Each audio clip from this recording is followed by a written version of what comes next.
নমস্কার বন্ধুগণ, আমাদের এই বংটিচ ডিফেন্স একাডেমিতে তোমাদের প্রত্যেককেই স্বাগত জানাই। তো আজকের এই ক্লাসটিতে আমরা আলোচনা করব পশ্চিমবঙ্গের বিভিন্ন নদী তীরবর্তী শহর।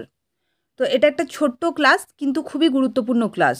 এখান থেকে আমাদের ওয়েস্ট বেঙ্গলের যে সমস্ত পরীক্ষাগুলো রয়েছে সেগুলোতে কিন্তু প্রশ্ন পরীক্ষায় আসার সম্ভাবনা প্রচুর।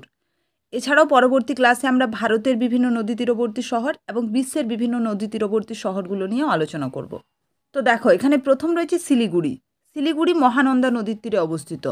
মালদা, এটাও মহানন্দা নদীর তীরে অবস্থিত। আলিপুরদুয়ার কালজানি নদীর তীরে অবস্থিত। কোচবিহার, এটা তোরসা নদীর তীরে অবস্থিত। রানীগঞ্জ দামোদর নদীর তীরে অবস্থিত। রানাঘাট যে শহরটি আমাদের পশ্চিমবঙ্গের, এটি মনে রাখবে চূর্ণী নদীর তীরে অবস্থিত। এরপরে দেখো রয়েছে কৃষ্ণনগর, মনে রাখবে জলঙ্গি নদীর তীরে অবস্থিত। আচ্ছা, বনগাঁও, বসিরহাট আর টাকি, এই যে তিনটে শহর রয়েছে, এই তিনটে শহরই মনে রাখবে ইছামতি নদীর তীরে অবস্থিত। আমাদের ঝাড়গ্রাম ডুলুং নদীর তীরে অবস্থিত। পশ্চিম মেদিনীপুর কংসাবতী নদীর তীরে অবস্থিত। আচ্ছা, গোপীবল্লভপুর যে শহরটা রয়েছে আমাদের পশ্চিমবঙ্গের, এটা সুবর্ণরেখা নদীর তীরে অবস্থিত। কেন্দুলি অজয় নদীর তীরে অবস্থিত। এরপরে দেখো রয়েছে সুরি, যেটা ময়ূরাক্ষী নদীর তীরে অবস্থিত। শান্তিনিকেতন, বোলপুর, এই দুটো হচ্ছে খুব ইম্পর্ট্যান্ট, ভালো করে মনে রাখবে, কোপাই নদীর তীরে অবস্থিত। জলপাইগুড়ি কোন নদীর তীরে অবস্থিত? তিস্তা নদীর তীরে।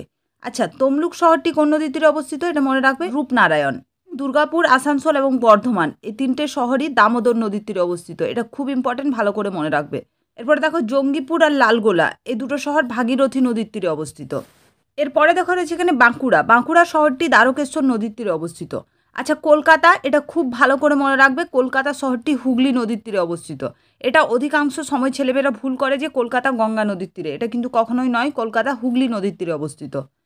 এরপরে আরামবাগ, এটা দ্বারকেশ্বর নদীর তীরে রয়েছে। হাওড়া শহরটা হুগলি নদীর তীরে অবস্থিত। চন্দননগর হুগলি নদীর তীরে অবস্থিত। আচ্ছা, বহরমপুর ভাগীরথী নদীর তীরে অবস্থিত। ঠিক আছে, তো কলকাতা ইম্পর্টেন্ট, মনে রাখবে হাওড়া এটাও হুগলি নদীর তীরে, চন্দননগরও হুগলি নদীর তীরে। ঠিক আছে, তো এগুলো ইম্পর্টেন্ট, ভালো করে মনে রাখবে। এরপরে দেখো রয়েছে বেলুর ঘাট, এটা আত্রেই নদীর তীরে অবস্থিত। আচ্ছা, বজবজ শহরটি মনে রাখবে হুগলি নদীর তীরে অবস্থিত। ঘাটাল কোন নদীর তীরে অবস্থিত? শিলাবতী নদী। এরপরে কোলাঘাট, কোলাঘাট মনে রাখবে রূপনারায়ণ। ঠিক আছে, এটা রূপনারায়ণ নদীর তীরে অবস্থিত। এরপরে রয়েছে হলদিয়া, হলদিয়া মনে রাখবে এটা হলদি নদীর তীরে অবস্থিত। আচ্ছা, ফারাক্কা, ফারাক্কা গঙ্গা নদীর তীরে অবস্থিত। এটা ইম্পর্টেন্ট, মনে রাখবে। ঠিক আছে, ফারাক্কা হচ্ছে গঙ্গা নদীর তীরে অবস্থিত একটি শহর আমাদের পশ্চিমবঙ্গের। এরপরে দেখো রয়েছে বক্রেশ্বর, বক্রেশ্বর হচ্ছে ব্রাহ্মণী নদীর তীরে অবস্থিত। নবদ্বীপ, এটা ভাগীরথী নদীর তীরে অবস্থিত। আচ্ছা, পুরুলিয়া, এটা ইম্পর্টেন্ট, মনে রাখবে কংসাবতী নদীর তীরে অবস্থিত। এবং মুর্শিদাবাদ যেটা, সেটা ভাগীরথী নদীর তীরে অবস্থিত।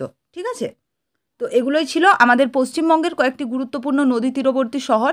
তো সমস্ত ওয়েস্ট বেঙ্গলের যে সমস্ত পরীক্ষা রয়েছে সে সমস্ত পরীক্ষার জন্য এটি একটি গুরুত্বপূর্ণ টপিক। তো এরপরে আমরা ভারতের নদী তীরবর্তী শহর নিয়ে আলোচনা করব, তারপর বিশ্বের আলোচনা করব। তাহলে SSC, GD, railway protection force সমস্ত পরীক্ষার জন্যই সেটা কভার হয়ে যাবে। তো আজকের এই ক্লাসটা তোমাদের কেমন লাগলো অবশ্যই প্রত্যেকেই কমেন্টে জানিও। এবং এই ক্লাসের পিডিএফ তোমরা আমাদের টেলিগ্রাম চ্যানেলে পেয়ে যাবে। তো যারা যারা আমাদের ক্লাসে নতুন রয়েছে অবশ্যই প্রত্যেকে আমাদের টেলিগ্রাম চ্যানেলটির সঙ্গেও যুক্ত হয়ে যাবে।